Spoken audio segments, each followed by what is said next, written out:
வணக்கம். நேத்து கோயம்புத்தூர்ல கவுண்டம்பாளையம் பகுதியில ஒரு நடுநிலை பள்ளினா இப்போ ஒரு 8த் வரைக்கும் இருக்கும். அதுக்கு முன்னாடி மோஸ்ட்லி இந்த நடுநிலை பள்ளியில 5த் டு 8த் வரைக்கும் கிளாஸஸ் இருக்கும். பட் இந்த ஸ்கூல்ல வந்து அதுக்கு முன்னாடி ஒரு 3rd டு 5த் ஆர் 3rd டு 8த்தான்னு தெரியல. மேபி சம் ஸ்கூல்ஸ் வந்து 1st standard to 8th standard வரைக்கும் இருக்கும். ஆனா அந்த நடுநிலை பள்ளி தான். இந்த ஹைஸ்கூல்லாம் இல்ல. அங்க இருக்கிற அங்க மட்டும் இந்த மாதிரி தமிழ்நாடு கவர்மெண்ட் ஹைஸ்கூல்ல அந்த மாதிரி கவர்மெண்ட் ஸ்கூல்ஸ்ல வந்து மிட் டே மீல்ஸ், அதாவது மதிய உணவு திட்டம், சத்துணவு திட்டம் ஒன்று இருக்கும். அதுல மத்தியானம் சாப்பாடுலாம் போடுவாங்க, முட்டை எல்லாம் கொடுப்பாங்க. அந்த மாதிரி சத்துணவு திட்டம் அது இப்ப ரீசெண்டா கூட மார்னிங் வந்து மீல்ஸ் எல்லாம் கொடுக்குற மாதிரிலாம் திட்டம்லாம் கொண்டு வந்தாங்கல்ல, ஓகே.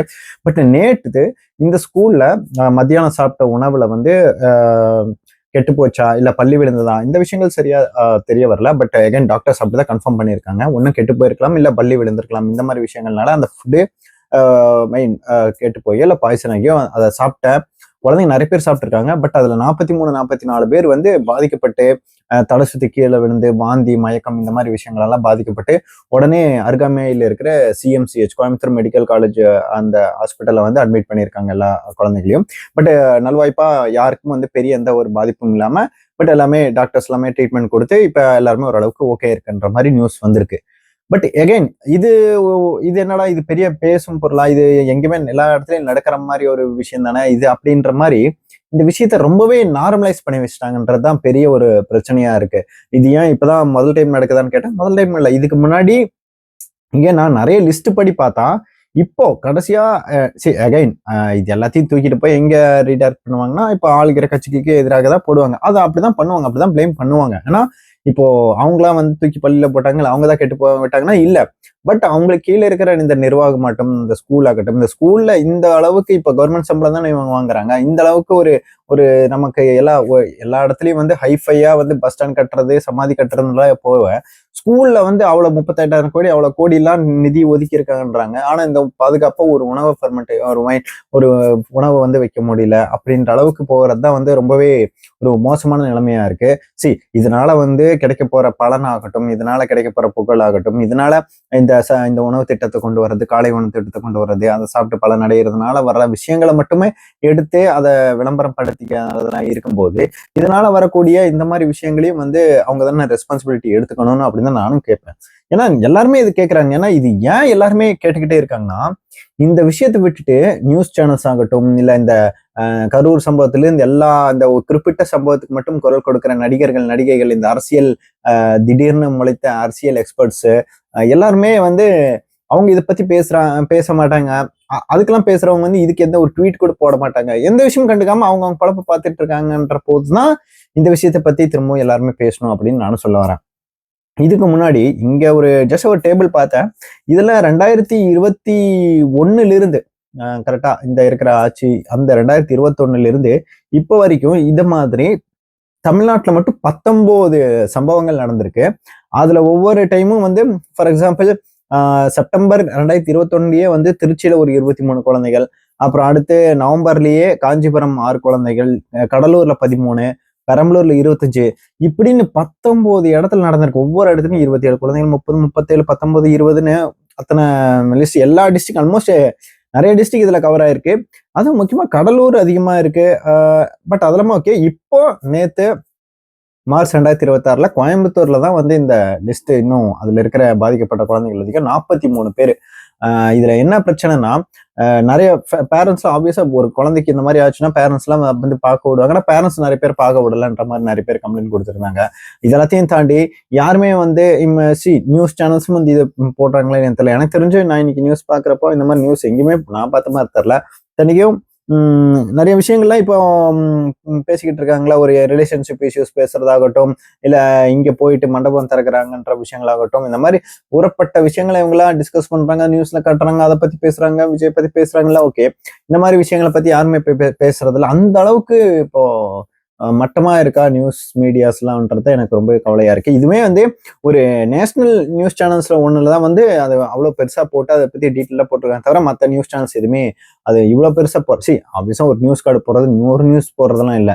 இப்போ ஒரு விஜய் அவங்களுக்கு டிவோர்ஸ்னா மட்டும் உடனே 25 நியூஸ் கார்ட்ஸ்ல இருந்து ட்வீட் போடுறது, அதை வச்சு போட்டோ போடுறது, மீம் போடுறதுன்னு எவ்வளவு பண்றாங்க. ஒரு நியூஸ் சேனல் இல்லாம எவ்வளவு மட்டமா இறங்கி இந்த அளவுக்கு வரப்போ இந்த மாதிரிதான் எல்லாருமே கேள்வி கேட்கதான் செய்வாங்க. அதனால ட்ரிகர் ஆகி. ஏன்னா இது வரைக்கும் மொத்தம் 19 இன்சிடென்ட்ல 403 குழந்தைகள் அஃபெக்ட் ஆனது மாதிரி இந்த இதுல இருக்கிற டேட்டா சொல்லுது. பட் அகைன் இந்த விஷயங்கள்லாம் வந்து இப்ப இது ஆப்வியஸா அவங்க தான் வந்து இந்த விஷயங்கள்லாம் பார்த்து முதல்ல இருந்தே இந்த விஷயங்கள் நடவடிக்கை எடுத்திருந்தோம். கள்ளக்குறிச்சியில இதுக்கு முன்னாடி 47 பேர் ஆயிருக்காங்க. இந்த மாதிரி அந்த இடத்துலயே வந்து இதெல்லாம் ப்ராப்பரா நோட் பண்ணி அதை எப்படி கேர்ஃபுல்லா வச்சிருக்கணும். பள்ளி விழுகிறதுன்றது ஏதோ எதிர்பாராத விதமா சரி ஒரு இடத்துல நடக்குதுன்ற, பட் ஒரு உணவு கெட்டு போற அளவுக்கு வைக்கிறதுன்றது எவ்வளவு மோசமா இருக்குன்ற மாதிரி தான் தோணுது. அதுவும் இல்லாம இப்போ சத்துணவு ஸ்கூல்ல கொடுக்குற உணவுனா உடனே வந்து இந்த அன்னபூர்ணா ஹோட்டல்ல கொடுக்குற மாதிரி அவ்வளோ ஒரு பொன்னி அரிசி போட்டு அவ்வளோ சூப்பராலாம் கொடுப்பாங்களா இல்லை. நானும் கவர்மெண்ட் ஸ்கூல்ல தான் படித்தேன். அங்கே சத்துணவுனா உங்களுக்கே தெரியும், ஒரு அரிசியிலிருந்து அதோட அந்த உணவை நமக்கு கொடுக்கப்பட வேண்டிய உணவோட குவாலிட்டியும் கொஞ்சம் கம்மியாக தான் இருக்கு. ஏன்னா இல்லை கவர்மெண்ட்ல ஒரு இடத்துல இந்த மாதிரி கொடுக்குற இடத்துல கொஞ்சம் நம்ம பெருசா சூப்பரா எதிர்பார்க்கலனாலும் அட்லீஸ்ட் அந்த கொடுக்குற ஒரு விஷயத்த நம்ம அப்ரிஷியேட் பண்ணியே ஆகும் அந்த விஷயத்த. ஏன்னா நானும் இங்கே சாப்பிட்டு தான் நிறைய நாள் வந்து முட்டை சாப்பிட்றதாகட்டும் அவங்க கொடுக்குற சாப்பாடு எனக்கு ரொம்ப பிடிக்கும். பட் இந்த விஷயத்துல கொஞ்சம் கேர்ஃபுல்லா இருந்தேன்னா இப்போ இது சாப்பிட்றவங்க நார்மலா இப்போ எனக்கு என்ன நார்மலா நம்மள மாதிரி ஒரு அடல்ட்ஸா இருந்தால எல்லாம் குழந்தைங்க தான் சாப்பிட்றாங்க, அவங்களை ஈஸியா அஃபெக்ட் பண்ணிடும்ன்றது தான் ஒரு பெரிய ப்ராப்ளம். இதனால பேரண்ட்ஸ்க்கும் பிரச்சனை. இப்ப பாருங்க ஸ்கூலுக்கு அந்த ஸ்கூல்ல அந்த இடத்துல வேலை செய்யறவங்களுக்கு தான் இப்போ ஒரு ஒரு பதவி ஐ மீன் அவங்களுக்கு வேலை போறதோ இல்ல நடவடிக்கைன்றது அவங்க மேலதான் விழுகுது. இதுதான் வந்து ஒரு பெரிய ஒரு விஷயம். ஆப்வியஸா அவங்க மேல நடவடிக்கை எடுப்பாங்க, அது வேற விஷயம். பட் இதை எப்படி ஐ மீன் ப்ரிவென்ட் பண்ணணும்ல, அடுத்த இனிமேல் இது மாதிரி நடக்காம இருக்கிறதுக்கு இந்த ஒரு விஷயம் தான் வந்து நான் பேசணும்னு நினைச்சேன். பட் அகைன் இப்போ 2 நாளைக்கு முன்னாடி ஒரு மாநாடு உங்களுக்கே தெரியும், 10 லட்சம் பேர் அந்த மாதிரி விஷயங்கள்லாம் அதெல்லாம் விடுங்க. அங்க எத்தனை பிரியாணி செய்யறாங்க எனக்கெல்லாம் புரியல. அதெல்லாம் வந்து யார் காசு? இதெல்லாம் வந்து வந்து வரவங்க ஒவ்வொருத்தங்க வந்து எடுத்துட்டு வந்து வாங்கி சாப்பிட்ட காசா? இல்லையே. ஒரு ஒரு டிவி கேட சார்பிலே ஒரு ஒரு ஒரு கூட்டம் நடத்துறதுக்கு வர்றதில்ல, ஒரு மாநாடு நடத்துற வர்றதில்ல, எதுக்குமே விடுறதில்ல, விட்டாலும் இது கொடுக்கறதில்ல, பர்மிஷன் கொடுக்கறதில்ல, பாதுகாப்பு இல்லைன்ற மாதிரி உரப்பட்டது பேசுற நியூஸ் சேனல்ஸ் இதை பேச மாட்டாங்க. அங்கே நடந்துகிட்டு இருக்க ஒரு பிரச்சனைகள் அங்கேயே வந்து உயிரிழப்புகள் ஏற்பட்டது மாதிரி சில பேர் சொல்றாங்க. பட் அது உண்மையா இல்லையான்னு தெரியல. பாத்தீங்களா, ஒரு நியூஸ் சேனல்ஸ் வந்து இந்த விஷயத்த அபிஷியலா சொல்லாம என்னால அபிஷியலா சொல்ல முடியல, அதை நிறைய பேர் மென்ஷன் பண்றாங்க. பட் அகைன் இதையும் எனக்கு ஒரு அபிஷியல் சோர்ஸ்ங்கிறதே வெளியே வர மாட்டேங்குது. அங்க வந்து அவ்வளவு ஃபுட்டு பிரியாணி எல்லாம் அந்த டப்பா எல்லாம் அத்தனை வேஸ்ட் ஆயிருந்துச்சு. அந்த விஷயங்கள் எல்லாம் வந்து அங்க பிரியாணி கொடுக்குறாங்க ஒரு கட்சி மீட்டிங் போறவங்களுக்கு, ஒரு ஸ்கூல்ல இருக்கிற ஒரு குழந்தைகளுக்கு ஒரு ப்ராப்பரான ஒரு சுத்தமான சுகாதாரமான உணவு கொடுக்க முடியல. அதேதான் அந்த மாதிரி ஒரு இடத்துல ஸ்பெண்ட் பண்ற காசை ஒரு கவர்மெண்ட் ஹாஸ்பிட்டல் ஆகட்டும் இந்த மாதிரி விஷயத்துல எங்கேயுமே அப்பவும் வந்து சிஎம்சிஹெச்சுக்கு தான் எடுத்துட்டு போயிருக்காங்க. ஒரு கவர்மெண்ட் ஹாஸ்பிட்டலுக்கு எடுத்துட்டு போற லட்சணத்துல இல்லைன்ற மாதிரி தான் அப்ப நம்ம ஊர் இருக்கின்ற மாதிரி தான் இருக்கு. சரி, இதெல்லாத்தையும் தாண்டி இந்த இந்த விஷயத்தெல்லாம் பாக்குறதுக்கு எல்லாருமே கேட்டுக்கிட்டே இருக்காங்க, நோண்டிக்கிட்டே இருக்காங்கன்னு யார் அனுப்பியிருக்காங்கன்னு இந்த வைஷ்ணவி உங்களுக்கே தெரியும். அவங்கள வந்து பச்சோம் இல்ல, அவங்க அந்த அம்மாவை வந்து அந்த அவங்கள அனுப்பி அவங்க வந்து பார்த்துட்டு ஒரு ட்வீட் ஒண்ணு போட்டாங்க பாருங்களேன். ஐயோ சாமி, அந்த ட்வீட் இப்ப டக்குன்னு கிடைக்க மாட்டேங்குது. அதாவது இவங்க போய் விசாரிச்ச வரைக்கும் எல்லாருமே நார்மல். நாங்க அந்த குழந்தைங்க என்ன சொன்னாங்கன்னா, எல்லாமே நாங்க வந்து இப்ப நார்மலா தான் இருக்கோம், எங்களுக்கு ஜாலியா தான் இருக்கு, ஏன்னா ஊசி மட்டும்தான் எங்களுக்கு வந்து பயமா இருக்கு, மத்தபடி ஜாலியா தான் இருக்குன்னு சொல்லி இருக்கிறதா அது மென்ஷன் பண்ணி போட்டிருக்கேன். எனக்கு புரியல இதுல என்ன ஜாலியா இருக்க வேண்டியது கிடைக்கு. அவங்க என்ன வந்து ஸ்கூல் கட்டர்ஸ் நான் வந்து உட்காந்துருக்கேன், அவங்க வெளியே பேரண்ட்ஸ் அவ்வளவு கஷ்டப்பட்டுக்கிட்டு இருக்காங்க, அதை நினைச்சு இப்ப எல்லாம் கேட்டுக்கிட்டு உட்காந்து ஜாலியா இருக்குன்னு வேற மென்ஷன் பண்ணியிருக்கு. இந்த மாதிரி ஒரு சீரியஸான சுச்சுவேஷனை இந்த மாதிரி ஒரு இதுகிட்ட கொடுத்து ஹேண்டில் பண்ண சொன்னா அப்புறம் இந்த லட்சணத்துக்கு தான் போகுன்றதுக்கு இது ஒரு எக்ஸாம்பிள். இந்த லட்சணத்துலதான் இருக்குன்னு நான் சொல்ல வரேன். ஏன்னா இந்த ஒரு நாள்ல ரிப்போர்ட் பண்ண விஷயங்கள், அதாவது ஆல்ரெடி வந்து இங்க நமக்கு கேஸ் பிரச்சனை, சிலிண்டர் பிரச்சனை ஆரம்பிச்சிருச்சு, நிறைய ஹோட்டல்ஸ் இதனால போயிட்டு இருக்கு. ஆனா கேட்க போனா நிறைய டாஸ்மார்க்லயே அங்க இருக்கிற பார்க்குள்ளேயும் இப்ப என்ன ஆயிட்டு இருக்குன்னு தெரியல. இந்த மாதிரி நிறைய விஷயங்கள் போயிட்டு இருக்கு. அப்புறம் நேத்து இந்த ஆகாஷ்ன்றவங்க வந்து இந்த போட்டு இந்த இப்பதான் வந்து நியூஸ் அப்டேட் வந்திருக்கு. ஆகாஷ்ன்ற ஒருத்தர் வந்து அந்த மானாமதுரையில கூட்டிட்டு போய் வச்சு அடிச்ச அவர் வந்து வாக்குமூலம் கொடுத்திருக்காரு. அதுல மென்ஷன் பண்ணி இருக்கிறத பார்த்தா இல்ல எனக்கு புரியல. அப்படி யாரை பண்ணணுமோ அப்படி ட்ரீட் பண்ணணுமோ அவங்களையெல்லாம் வந்து பெரிய பெரிய பதவி கொடுத்து உட்கார வச்சிருக்காங்க.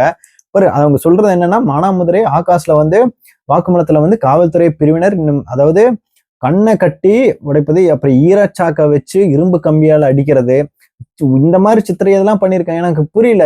அந்த அளவுக்கு பாவம் பண்ண நிறைய பேர்லாம் இன்னும் இருக்காங்க. அவங்க வந்து 50,000 கோடி 1,00,000 கோடி ஊழல்லாம் பண்ணிட்டு இருக்காங்க. அவங்களெல்லாம் விட்டுறது.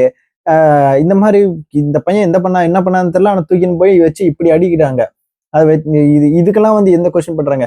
இத்தனைக்கும் கொஞ்சமாவது கன்சர்னா இருக்கணும் வேண்டாமா? இப்போ இன்னும் கொஞ்ச நாள்ல வந்து எலெக்ஷன் வரப்போகுது. இந்த ஒரு கன்சர்ன் கூட இல்லாம கொஞ்சம் கூட அந்த லிமிட் பண்ற ஒரு எண்ணமே இல்லையன்ற மாதிரிதான் இருக்கு. பட் அகைன் இந்த விஷயங்கள்லாம் இனி ஃபர்தரா இன்னும் என்ன ஆக போகுதுன்னு தெரியல. ஊறப்பட்ட டே பை டே இப்போ மதுராந்தகத்துல ஒரு பொண்ணை வந்து அபியூஸ் பண்ணதா ஒரு நியூஸ் வந்துருந்துச்சு. அது ஒரு நியூஸை நம்ம ப்ரிப்பேர் பண்ணி பேசுறதுக்குள்ளேயே என்ன ஏதுன்ற பேசுறதுக்குள்ளேயே இன்னொரு இஷ்யூ வர்ற அளவுக்கு இப்போ போய்கிட்டே இருக்கு இஷ்யூ. நீங்க கடைசி ஒரு 1 வீக் ஈவெண்ட்ஸ் எல்லாம் எடுத்து பார்த்தா உங்களுக்கு தெரியும். அது எல்லாத்தையும் ஸ்டாப் பண்ணாம இல்ல ஒரு ப்ரிவென்ட் பண்ணாம அதுல நடவடிக்கை பெருசா காமிக்காம நியூஸ் சேனல்ஸ் கூட அதை ப்ரொஜெக்ட் பண்ணாம உட்காந்து டிவோர்ஸ் மேட்டர் பேசுறது, உட்காந்து மாநாட்டுக்கு கூட்டம் வந்துச்சா இல்லையா அதை போட்டு பேசுறது, மண்டபத்தை திறந்து வச்சு அதை பேசுறதுன்ட்டு ஏன் என்னடா பண்ணிட்டு இருக்கீங்கன்ற மாதிரிதான் போய்கிட்டு இருக்கு. பட் அகைன் இதெல்லாம் பேசிக்கிட்டே இருந்தா டெய்லி இந்த மாதிரி பேசிக்கிட்டே இருக்கலாம். நேத்து கொஞ்சம் பேசினது, இன்னைக்கு இந்த இந்த இந்த ஏன் இந்த 43 குழந்தைகளை, ஏன்னா இதுக்கு முன்னாடி நான் எப்பவுமே இதுக்கு முன்னாடி 18 ஈவெண்ட் அப்போ நான் பேசல. ஏன் பேசுறேன்னா இப்படியே தான் நடந்துட்டு இருக்கீங்க, அடுத்து 20வது நடக்கும், அந்த அளவுக்கு நார்மலைஸ் பண்ணி வச்சிருக்காங்கன்னு சொல்ல வரேன்.